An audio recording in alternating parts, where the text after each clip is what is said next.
Hello everyone, welcome to Legal Cart, your trusted channel for decoding complex legal issues, perfect for aspirants of UPSC, law and judiciary exams.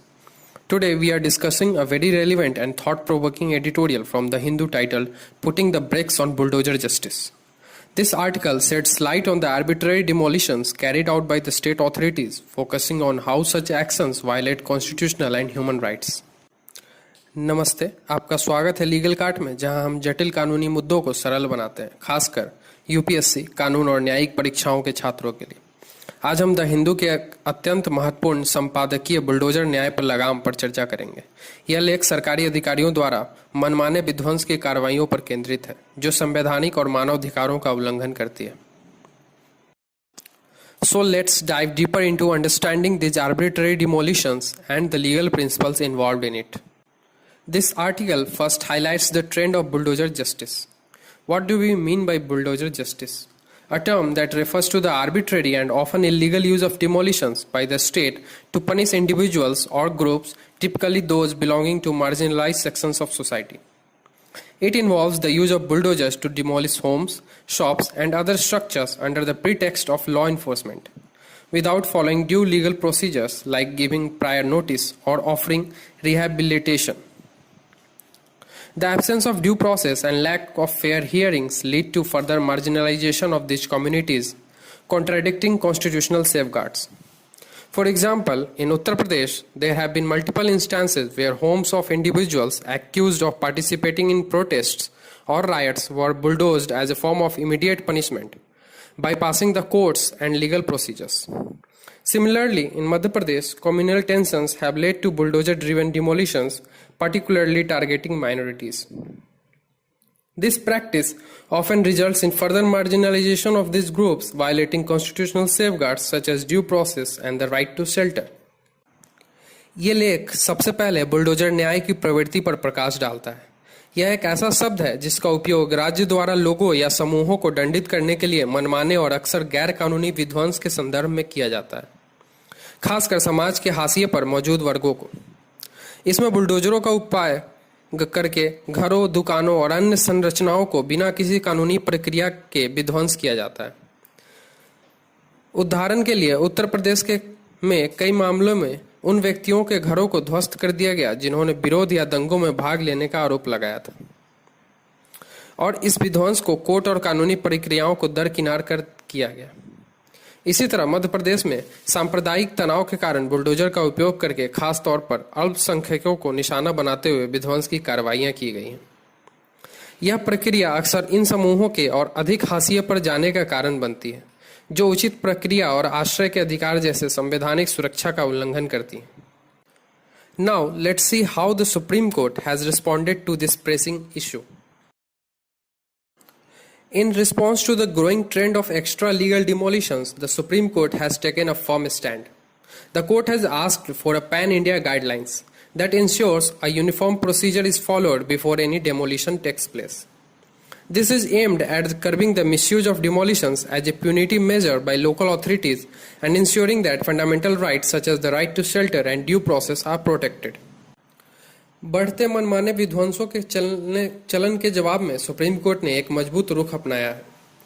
Court ने संपूर्ण भारत के लिए दिशा निर्देश की मांग की है, जो यह सुनिश्चित करेगा कि किसी भी विध्वंस से पहले एक समान प्रक्रिया का पालन किया जाए। इसका उद्देश्य स्थानीय अधिकारियों द्वारा दंडात्मक उपाय के रूप में विध्वंस के दुरुपयोग को रोकना और आश्रय का अधिकार और उचित प्रक्रिया जैसे मौलिक अधिकारों की रक्षा करना है। Let's now discuss why the need for such guidelines is so urgent and essential. Importance of due process in demolitions. This article emphasizes the importance of due process in any demolition activity. The court has reiterated that demolitions must be carried out only after providing proper notice to the affected parties and allowing them an opportunity to present their case. This is to ensure that no individual is left homeless without being heard, as mandated by the key legal precedents like Sudama Singh versus Government of Delhi and Ajay Makan versus Union of India, where court have already reiterated to follow a due process. लेख में विध्वंस की किसी भी गतिविधि में उचित प्रक्रिया के महत्व को रेखांकित किया गया। कोर्ट ने यह दोहराया कि विध्वंस केवल तभी किया जाना चाहिए जब प्रभावित पक्षों को पहले से उचित नोटिस दिया गया हो और उन्हें अपना पक्ष रखने का अवसर दिया गया हो। इसका उद्देश्य यह सुनिश्चित करना है कि कोई भी व्यक्ति बिना सुने बेघर न हो, जैसे कि सुदामा सिंह बनाम दिल्ली सरकार और अजय माकन के केस में के महत्वपूर्ण कानूनी मामलों में आदेश दिया गया था। Now there will be a question that but what happens if due process is not followed and who should be held accountable? A critical point raised by the article is holding officials personally accountable for demolitions carried out without following legal procedures. The suggestion is that officials who order demolitions arbitrarily should face personal liability. This would prevent misuse of power and encourage a more responsible approach in executing demolition orders, ensuring that the law is respected. लेख में एक महत्वपूर्ण बिंदु यह है कि कानूनी प्रक्रियाओं का पालन किए बिना विध्वंस का आदेश देने वाले अधिकारियों को व्यक्तिगत रूप से जिम्मेदार ठहराया जाए।